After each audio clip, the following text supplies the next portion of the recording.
అసలు తుఫాన్ ఎలా వస్తుందో తెలుసా?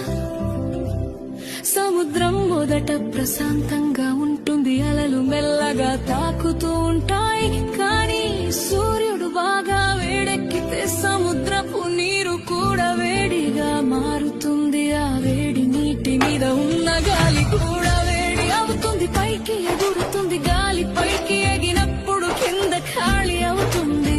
అప్పుడు చుట్టుపక్కల చల్లని గాలి ఖాళీ నింపడానికి వస్తుంది. ఇలా గాలి ఎగరడం దిగడం మొదలవుతుంది. అలా తిరుగుతూ తిరుగుతూ ఒక పెద్ద చక్రంలా మారుతుంది. మొదట్లో అది సాధారణ మేఘంలా ఉంటుంది, కానీ కాసేపటికే ఆ మేఘం చీకటిగా మారుతుంది.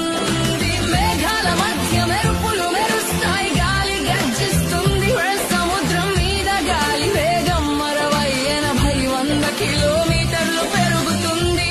అదే ఆ క్షణం తుఫాన్